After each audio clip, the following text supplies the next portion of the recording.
They tried to summon a shadow demon in a damp basement, and instead, they summoned Frank Sinatra.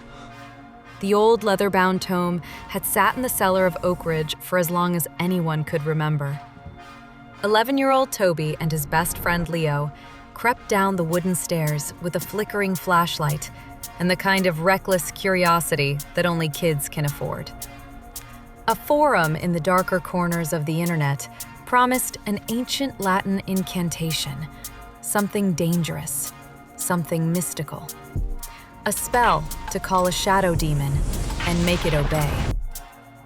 Leo cleared his throat, brushed cobwebs from the yellowed page, and started chanting, mangling every third syllable with pure conviction. Toby watched, wide-eyed, as the air thickened and turned cold. A low hum vibrated through the floorboards. The flashlight sputtered, throwing violent shadows across the brick walls. Blue smoke burst from the concrete floor. Not sulfur, not rot, not hellfire. Expensive tobacco and crisp orange blossom cologne. When the smoke thinned, there was no horned beast, no red-skinned monster, just a middle-aged man perched on an overturned crate, dusting off the lapels of a pristine charcoal suit like he'd just stepped out of a spotlight. Sharp blue eyes, perfect hair, effortless composure. He glanced around, adjusted a silk tie, and whistled softly as if checking the acoustics. He looked down at his wrist, frowning at the absence of his gold timepiece, then looked up at the boys, frozen in terror, gripping the flashlight like a weapon. He smiled a smooth, crooked marquis smirk. "Well, ring-a-ding-ding," he said in a rich New Jersey baritone. "Where's the bar, kid? And who turned down the house lights?" Toby swallowed and held up the spellbook like proof of the crime. Are you Beelzebub?" Leo whispered, backing toward the stairs. The man laughed, warm and melodic, dabbing his brow with a crisp handkerchief. "Beelzebub? Do I look like a guy named Beelzebub? The name's Frank, Broadway." "Frank Sinatra." The boys stared blankly. They didn't know the name. Music to them came from phone speakers, auto-tuned and bass-heavy, built from drops and synthetic loops. Frank stepped off the crate, shoes clicking against the concrete, and walked up the stairs toward daylight like he belonged there. Outside, the world hit him like a wrong note. Glass skyscrapers clawed at the clouds, covered in moving digital ads. People drifted past, eyes locked on tiny glowing rectangles, white wireless pods in their ears. Cars glided by with silent electric hums instead of roaring engines, and the sound of the city felt like a machine. No brass spilling from lounges, no warm vinyl crackle in open windows, no upright bass guiding the heartbeat of the street. Just aggressive loops and mechanical beats blasting from passing cars. Frank wandered for hours, a ghost out of time. He watched fashion with amused disapproval. Oversized hoodies, ripped denim, neon sneakers. Athleisure like nobody had anywhere worth dressing for.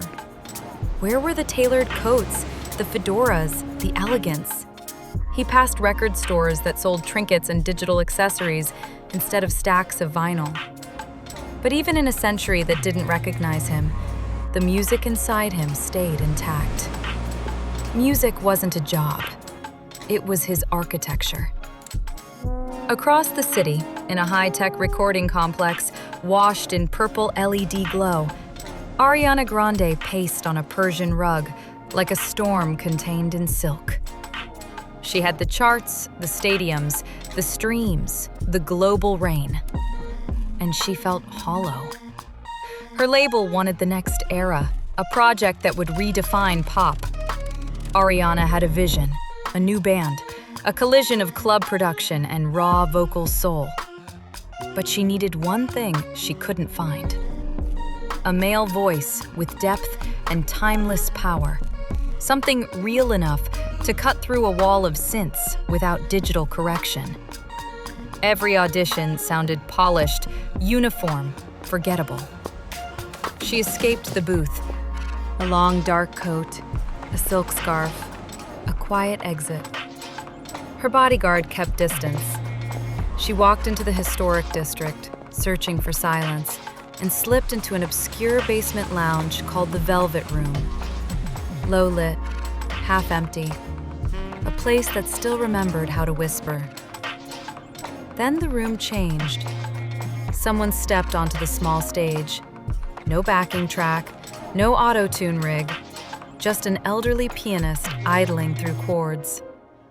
Frank Sinatra adjusted the microphone with practiced grace, nodded to the pianist, and began to sing in the wee small hours of the morning. His voice didn't just fill the room, it rewrote it. Velvet warmth, impeccable phrasing, lived in emotion. Swing so effortless, it felt like time slowing down to listen. Ariana froze, with her glass halfway to her lips.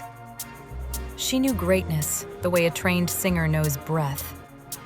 This wasn't just talent. This was a legend wearing a suit. When Frank finished, the few patrons clapped politely, unaware they'd just witnessed a masterclass from a musical titan. Frank nodded modestly and walked to the bar for a dry martini. Ariana stood and crossed the room like she had no choice. "Where on earth did you come from?" she asked. Frank turned with that warm, charismatic smile. "Just rolled into town, kid. Name's Frank." Ariana took off her sunglasses, revealing a face the world recognized. Frank didn't react. "I'm Ariana," she said, leaning in. "Frank, I don't know who your manager is or what rock you've been hiding under, but that was the most incredible live vocal performance I have heard in my entire life. It's freehand Levy. I'm building a new project, a new era. I need you to front this band with me." Frank raised an eyebrow, amused by her fire. "A duet, huh? I've sang with the best of them. Count Basie, Ella, Bing, Duke. What kind of music are you making?" "Something entirely new," Ariana said, eyes bright. "Modern club culture and timeless elegance. Live brass and romantic soul. Grand piano ballads and futuristic production. All eras combined into one sound." Frank smiled slowly. "All eras combined.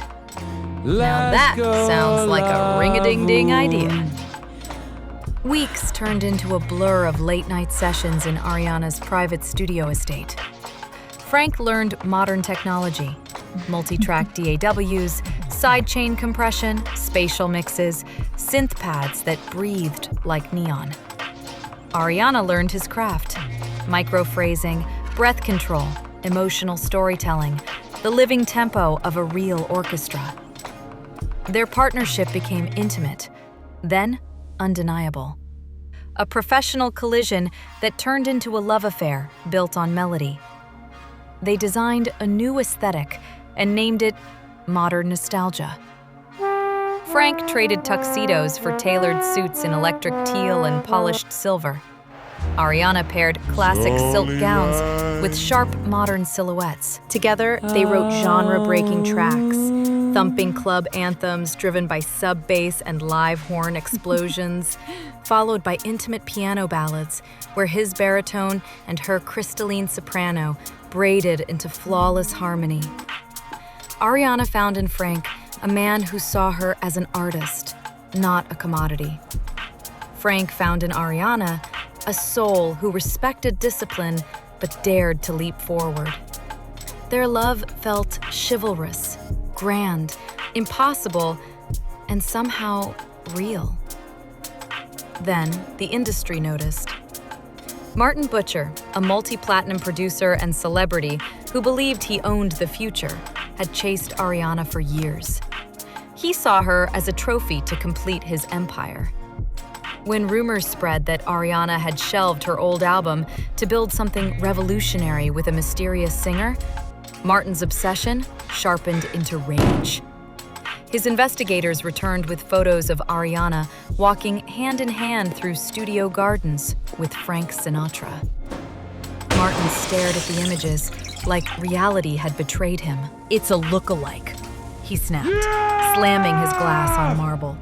"Some washed-up impersonator in a vintage suit. I built this modern sound. I own this town. She belongs with me on top of the charts." He launched a smear campaign. Fake press releases, troll swarms, industry pressure.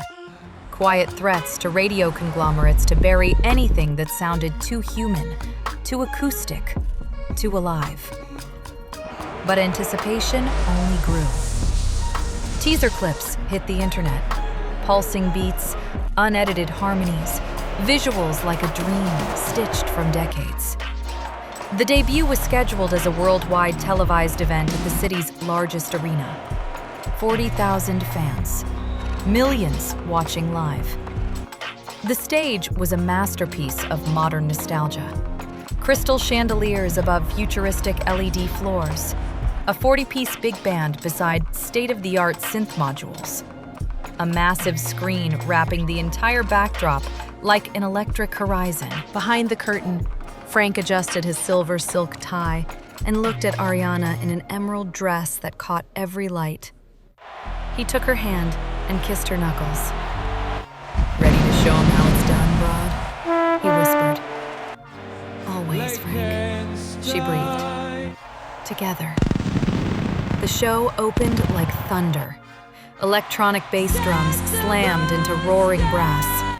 Frank's timeless voice cut through the arena like a spotlight. Ariana's runs and whistle tones arced over the crowd like fireworks. 70 years of musical evolution fused into a single, irresistible pulse. The audience didn't just cheer, they surrendered. In the VIP control booth, Martin watched the crowd's devotion boil his blood. Ariana, looking at Frank with real love, pushed him over the edge. He pulled out an encrypted override tablet, bribed into existence by a stage tech, and took control. The arena lights flickered and died. Static screamed through the speakers, severing the orchestra mid-note. The screen went black for 3 seconds, then flashed neon red. A giant photo filled the backdrop. Martin, with his arm wrapped around Ariana at a red carpet gala, smiling for cameras. The crowd gasped. Ariana stepped back, stunned. Martin strode onto the stage with a wireless mic, suit gleaming under the harsh red spotlight he'd stolen. "Stop the music!" he shouted. "Look at this circus! You're applauding a lie, worshipping a ghost. This man doesn't belong in our time. He's a dead man walking, an ancient relic with no place in the modern era." He turned to Ariana, voice dripping possessive entitlement. "And you. We are the royalty of modern music. You are my queen-to-be. I won't let you throw your legacy away for a walking corpse." Silence fell like a curtain. Ariana grabbed a microphone and stepped between them, shaking with fury. "Shut up, Martin. You don't know anything about music, and you don't know anything about love." Frank brought real soul back into my world when everything else felt hollow. "I don't care about your vanity. I love Frank with all my heart." She turned to hold him. Frank wasn't looking at Martin. He was looking at his own hands, pale under the stage lights. The words hit him like a cold truth. Ghost. Relic. Dead man walking. The dream cracked. The modern world suddenly felt heavier than any spotlight he'd ever stood under. He stepped back from Ariana's reach and gave her a tender, heartbreaking smile. "Frank, please," she pleaded. He leaned close, voice barely above the hum of the monitors. "You're a star, Broad. The brightest in any sky. But the boy belongs to his own time. I'm traveling to the lake, Ari, to drown myself, to let the river of time carry me back where I belong." Then he vanished into the service exits and into the night. Ariana ran after him, dropping everything: cameras, shoes, pride. She tore down corridors, out into the cold, remembering the place he'd talked about like a sanctuary, Lake Místico. Quiet on the forested outskirts, moonlight turning the water into a silver mirror. Frank drove through winding mountain roads in a vintage convertible he'd bought during rehearsals. Night wind cut through him. The weight of his impossible existence pressed down until it felt like he couldn't breathe. At the lake, he parked and walked to the end of the wooden pier. The forest was still. The water was black and calm. He pulled a cold steel revolver from his coat, an old piece from wilder years in Vegas, preserved in a travel trunk like a relic waiting to be used. He stared at the stars, feeling the distance between centuries like an ocean. He raised the gun toward his temple and closed his eyes. "Frank, stop!" Ariana's cry shattered the night. She sprinted down the embankment, dress torn, feet bare and bruised, tears glistening in moonlight. She ran onto the pier and wrapped her arms around his waist like she could anchor him to the world. "Don't do this," she sobbed. "Please, Frank, don't do this." Frank's hand trembled. He lowered the gun, voice cracking with uncharacteristic vulnerability. "Ari, you don't understand. I'm a ghost. I don't belong here. He was right. I'm just a ghost from the past." "You are not a ghost!" Ariana cried, pulling back to hold his face in her hands. "You are the most alive person I have ever met. Before you came, everything was noise, formulas, empty success. You taught me to feel music again, to live every note, to love without fear. If you leave, the music dies with you. My heart dies with you." Frank looked down at the water, doubt tugging at him like a current. Ariana realized words weren't enough. Only one language had ever saved them both: music. She took a breath, wiped her tears, and in the open air with no amplifiers, no production, no safety net, she began to sing, soft and pure, into the moonlit silence. "Fly me to the moon. Let me play among the stars. Let me see what spring is like on Jupiter and Mars." Frank's breath caught.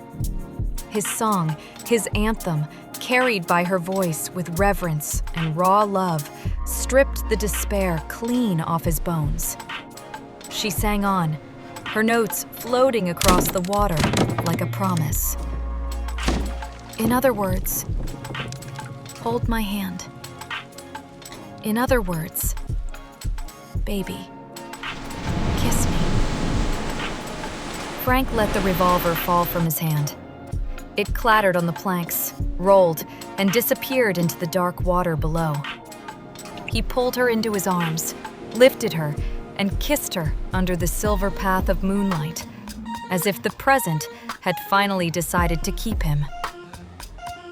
"You really mean it, don't you, Broad?" he murmured, forehead to hers. "I love you, Frank," she whispered. "More than any era, any song, any stage." Hand in hand, they walked back from the lake, not as a mistake in time, not as a scandal, not as a headline. As a legacy the world couldn't erase. Because some voices don't belong to a decade. They belong to forever.